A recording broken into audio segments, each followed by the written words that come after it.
Hey everyone, this time on Tim Talks Audio, we get to take a look at the all-new Presonus Quantum 2626. The Quantum 2626 is an all-new Thunderbolt 3 interface made by Presonus. It boasts 8 combo jacks on the front of the unit, as well as a bunch of other features. We're going to unbox it right now. We're going to take a look at how it comes in the box and then hook it up to my system and use universal control to check all of the settings within this, and then we'll also double check the I/O inside Studio One when we have the 2626 installed on our system.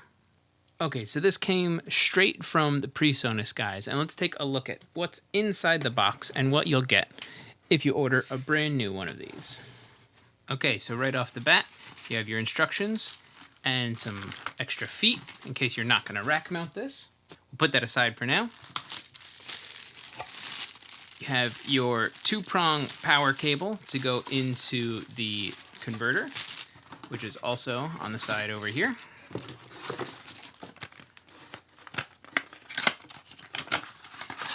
There's the DC power convert. I'm going to set these aside.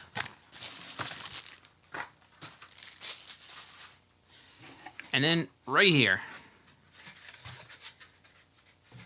it is, the 2626. Ooh, that's got some weight. And there it is, brand new 2626. Here we go. So here it is, the rack mount Quantum 2626. This is a Thunderbolt 3 interface. And let's take a look at what it has on the front here. It has 8 XLR and 1/4-inch combo jacks on the front, but you'll notice that 1 and 2 are preset to be for microphones, just like the rest are, but they're also able to accept instrument level ins.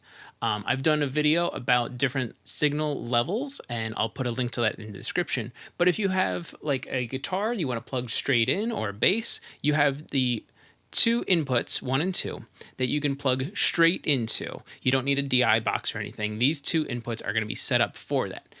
Inputs 3 through 8 are set up as line inputs, so you can come off of a keyboard, which is generally going to give you line outs, or some outboard gear that you would use in conjunction with everything else that you have in your studio. You can have the returns coming in on any one of these inputs here. Further down the unit, you have the input controls, or the input gain knobs down here for all 8 inputs. And back on the front over here, I went right past it. It has bank phantom power. So 1 through 4 is a button right here, and 5 through 8 is right here. Back to this end, you have your master output knob here.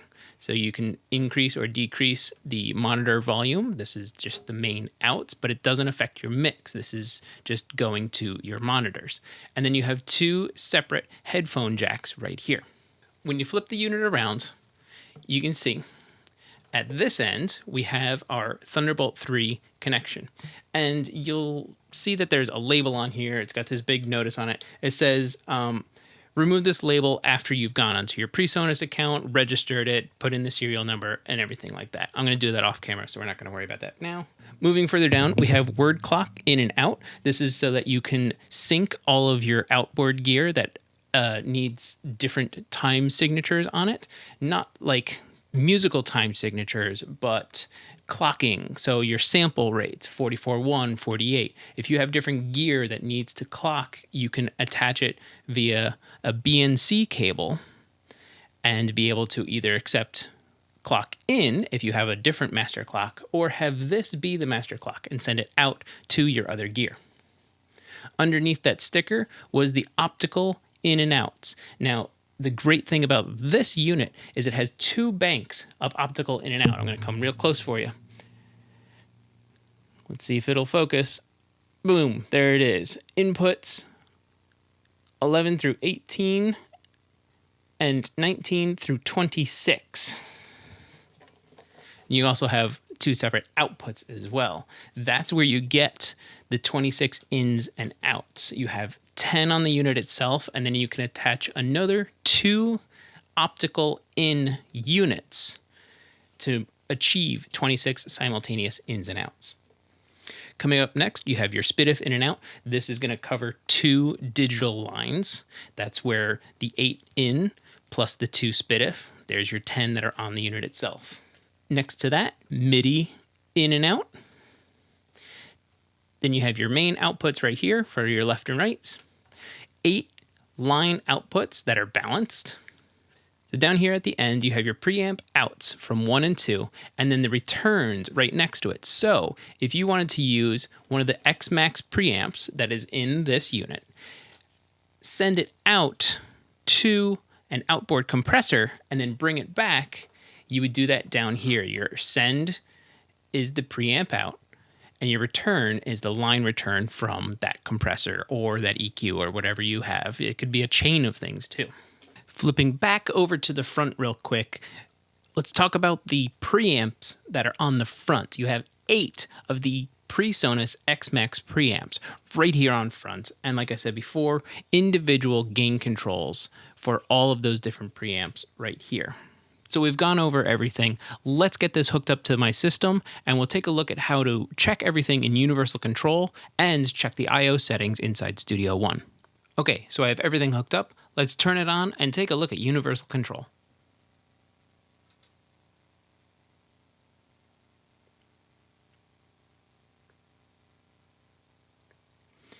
So we can see we have phantom power engaged on the first bank over here. That's what that blue light is. Second blue light, phantom power on the second bank. This blue light over here is showing me that I am connected via Thunderbolt. And then the indicators here show if you have signal or if you're getting close to clip. I don't have anything plugged in, so clearly I'm not getting anywhere close to that. And if we take a look at Universal Control, it immediately popped up. It's got the Quantum 2626, the firmware right here, the serial number, sample rate, clock source internal. It would tell you if you were getting an external clock from another piece of gear, or if it was set to the master clock. So let's take a look at what we can do. If we double click here, it opens up the meters and the inputs and outputs right here in front of us. Clicking this button will actually send a signal to the unit to identify itself. I'm going to go back to my other little camera right here and click it. And you can see that the light flashes purple. So let's quickly grab a guitar. We'll plug it into input 1 and we'll just get some inputs going. So here we go. I've taken my Les Paul right here, got it plugged in, and I've got it plugged into input 1 right here on the front of the unit. So I'm just going to do some open notes.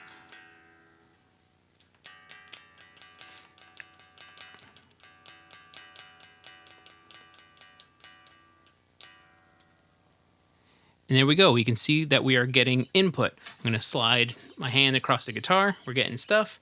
Let's really push the inputs and check our levels. I'm going to do some palm mutes. Those always cause a lot of like a low-end energy that could clip your inputs. So let's just do something like this.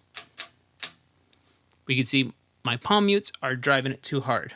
So I'm going to back off on the gain, and I'll do the same thing. Now my peaks are at -3, giving me about 3 dB of headroom. I'm going to actually scale it back a little bit more. And I'll split the difference from there.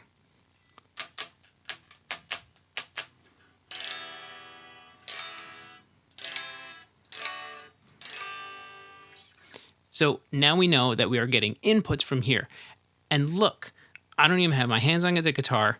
You can't hear anything because I don't have the outputs hooked up to my system right now. We're just checking how easy the controls are when we're using Universal Control. We can see the input meters right here, so we can set our levels. I wanted to make sure I had headroom, so I gave a lot of energy. That was the palm mutes.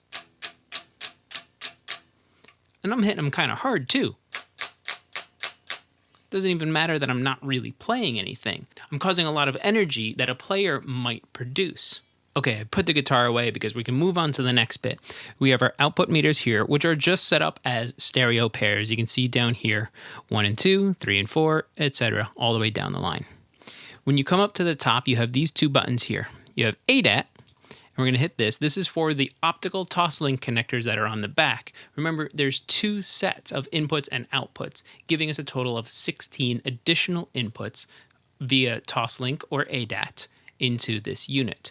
Here, you're able to see the meters, and depending on the units you use, you may have control over them as well. This is universal control for Presonus equipment. If you're using a competitor piece of gear, you're probably not going to get any control other than what that gear has. In this section, you also have output meters as well, so that you can use the additional ADAT outputs to be able to drive outboard gear. Then at the very end, I've enabled the RTA. This is a real-time analyzer analyzing the input signals of everything that's coming in. I've grabbed my guitar and I plugged it back in. But before we start making some noise, let's take a look at some of these controls down here. The height here shows the different line increments in dB, and you have a few different options. You have 0.5 dB, 1 dB, and 2 dB. It just gives you a sense of scale on the visual representation here. Let's even just make this bigger so it's easier to see. Up next is the range, and the range is actually going to show the height here. So it's a range of 96 dB. Up at the top is 0 dB full scale, and it goes all the way down to minus 96. That's a bit extreme for me, so let's go with minus 50. Because I don't need to see everything down to minus 96. It's all just going to be noise, if anything, from there, but these are very clean so far. Up next is your hold, and this is how long it's actually just going to retain the information once it has input signal. And then average is going to be able to show you a graphical representation of the average signal coming in via just a line through the graph. You'll see in a second. Then you also have your mode selection over here. So you can do peak and RMS, K20, K14, K12, or EBU R128. This is a broadcast standard. Or you can use any of the K systems, which we're used to seeing inside Studio One. Your clip indicator and clear is right here. Then you have some meters of your loudness units. And you can switch this over to your LUFS or loudness units full scale.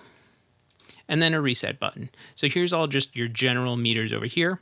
You also have a meter on bottom for peak and RMS and a correlation meter built in. We're used to a lot of these meters built inside Studio One, but now you can see them checking universal control and seeing what the quantum is actually pulling in before it's doing anything through Studio One. So let me turn my guitar up and I'll show you what the analyzer or the RTA is actually seeing.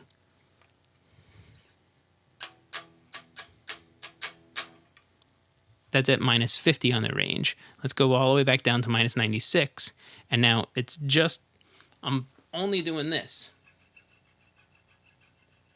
I'm sliding my hand on the guitar a little. And you can see this line here is our average line. Here's our peak holds, because we're looking at peak RMS. And the hold is medium, so it shows you in real time an analysis, RTA, real-time analyzer, of the signals coming in.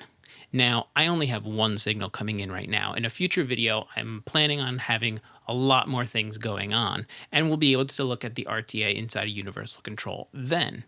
But for now, this is what we get. We get one guitar and its input. Using the RTA, we can go over something I talked about before, where I was doing palm mutes on the guitar. This can actually graphically show us why there's more energy. Very quickly, I'm just going to do an E minor chord, and it doesn't matter that you can't hear the direct input of the guitar. We're just looking at what it's going to do right now. So here's an open chord.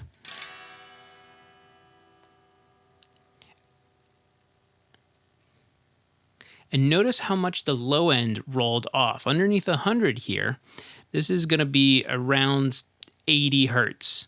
This is this graph right here.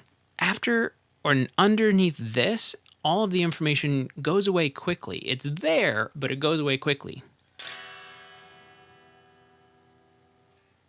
Because that's not part of the fundamentals of the guitar notes when they ring open. Now watch what happens when I palm mute.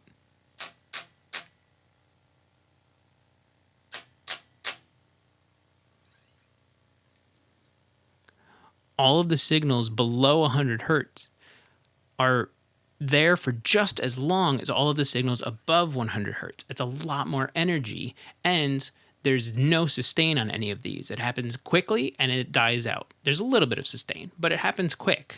That's why the metal guys do this, is to have that percussive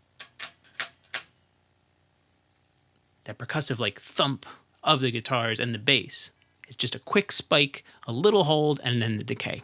Okay, here we are inside Studio One. Now, I use Studio One Professional, but the Quantum 2626 ships with a version of Studio One Artist. Most Presonus gear these days does. It comes with the Artist version of Studio One.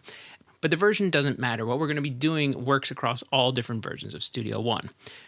What we want to do first is make sure that we have the correct audio device. And we're going to go down here. We're going to single click right there. If you've been watching my videos for a bit, you know I have a Universal Audio Apollo, but now we're going to switch this over to the 2626.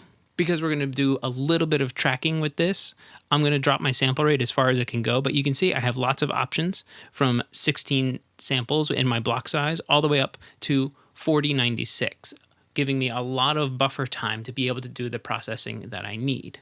The buffer time will increase latency, and I've talked about this in a previous video, and you'll see a link to that one as well. Because we're going to do some tracking, I'm going to go as short as I can. Sample rates, I'm going to hold at 48 because most of my work I do in 48 anyway. And you can see the input latency is half a millisecond. This is Thunderbolt 3. Now, I'll even say I'm using a USB-C Thunderbolt adapter to go to Thunderbolt 2 because my machine only has Thunderbolt 2 inputs on it. But 24 samples of input latency and 32 samples of output latency, that's ludicrously fast. This is at 16 samples. I need to check if my system can handle this. I will adjust this to make sure that my system can, so that I can very cleanly be able to track in without getting clicks and pops. So let's set this, and we'll create a new song. Okay, I've started the song, and immediately I already see a problem. Down here, my system, the way I have mine, can't handle 16 samples. So I'm going to go into my settings, and I did command, comma for that one, or it's going to be control and comma on a PC. And I'm going to change my block size. If I switch to 32 samples, which only changed my 24 samples of input latency up to 40 samples of input latency. Now we can see my system is handling this a lot better. As I start to do a little bit more, or maybe I need to record some more tracks, I'm going to keep an eye on this. And I'm going to check to make sure that I don't have any issues. But right now, for the one guitar I'm going to grab and just do a simple something, this is all that I needed to do. Next thing we want to check real quick is going to be our I/O settings. I hit command, comma again, and now I'm going to go to song setup, and I'm going to check over here to audio I/O setup. And then let's make this nice and big because we have all of our available inputs and outputs. And you can see it still holds the names that I have for my Universal Audio, but I can change this at any time. All you have to do is double click, type in whatever you want. But here's all of our inputs, and you can see it already auto-populated all of these. And I can choose how many outputs I want to do. I'm just going to do enough to fill everything, minus this last guy. And it tries to auto-apply everything, thinking, you just want stereo outs out of all of these. Even though I don't have anything hooked up, you can pre-assign all of these things for when you get your additional gear. I hit apply, and everything is in. I can change this later. Okay, something I wanted to check real quick while I was looking at the outputs, and I didn't see it, so I very quickly referenced the manual. The headphone outputs on the front of the unit share the same output as the main output. You can't assign different mixes to these two headphone outputs, but it is two headphone outputs. So maybe you're doing some vocal tracking in your control room. You can have two different volumes, one for you, the engineer, and another of a copy of the same mix going to the vocalist. This allows you both to have different volume controls, even though it's the same mix. So the engineer can hear it at what's comfortable for them, and the performer can hear it at what's comfortable for them. So there it is, the all-new Quantum 2626 from Presonus. Unfortunately, in this video, we're not going to do any audio demos. That's going to happen in another video because I really want to put this thing through its paces. I want to get a lot of different inputs and make them all go through the XMAX preamps. And then I'm also going to hook up an ADAT unit that I have to do as much of a full band recording as I can. That's all for now. If you found anything informative, please like and share the video. For more, visit timflansbaum.com. And if you have a question, ask it in the comments and I'll answer it in a future video. Thanks for watching.